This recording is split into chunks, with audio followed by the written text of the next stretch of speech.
Hi అండి, welcome to lucky the star channel. నేను మీ లక్ష్మిని. ఈరోజు మీకోసం పుల్లపుల్లని చుక్కకూర పచ్చడి ప్రిపేర్ చేస్తున్నాను. దానికోసం 4 చుక్కకూర కట్టలు తీసుకున్నాను, 2 టమోటాలు తీసుకున్నాను, ఒక గుప్పెడు పచ్చిమిర్చి తీసుకున్నాను, 10 వెల్లిపాయలు తీసుకున్నాను, ఒక ఆనియన్ తీసుకున్నాను. వాటిని నీట్గా కడిగి సన్నగా కట్ చేసి పెట్టుకున్నానండి. ఇప్పుడు ప్యాన్ పెట్టుకొని ప్యాన్లో 1 టీ స్పూన్ ఆయిల్ వేసి ఆయిల్ హీట్ ఎక్కాక సన్నగా కట్ చేసుకున్న పచ్చిమిర్చి వేసుకుంటున్నాను. పచ్చిమిర్చిని కొంచెం లైట్గా అలా వేగనిచ్చాక నేను తర్వాత వెల్లిపాయ రెబ్బలు కూడా వేసుకున్నాను.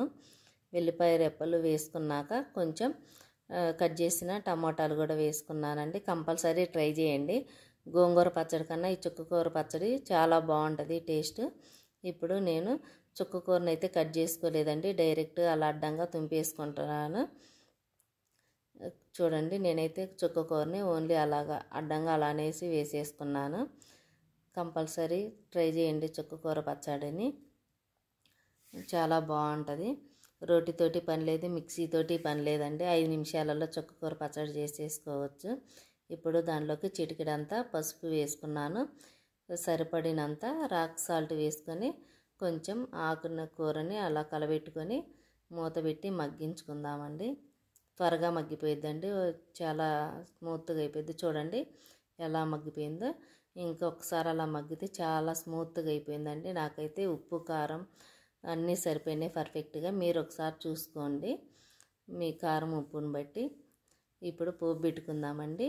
ప్యాన్ పెట్టుకొని నూనె వేడయ్యాక కొంచెం మెంతులు వేసుకున్నాను. మెంతులు వేసుకొని పోపు గింజలు వేసుకున్నాను. నేనైతే కొంచెం ఎక్కువ వేసుకున్నాను పోపు గింజలు. ఒక ఎండుమిర్చిని కూడా తుంపి వేసుకున్నాను. 10 వెల్లిపాయ రెబ్బలు కూడా వేసుకున్నాను. వాటిని కొంచెం వేగనిద్దాము. వెల్లిపాయ రెబ్బలు వేగాక కొంచెం కరివేపాకును కూడా వేసుకున్నాను. కంపల్సరీ ట్రై చేయండి అబ్బా, చాలా బాగుంటుంది గోంగూర కన్నా ఈ పచ్చడి. ఇప్పుడు కట్ చేసుకున్న ఆనియన్స్ని కూడా వేసుకున్నాను. ఆనియన్స్ని నేనైతే వేగనివ్వట్లేదు, ఇప్పుడు ఓన్లీ వేసుకున్నట్లాగా పోపుని పచ్చట్లో వేసేసుకున్నాను.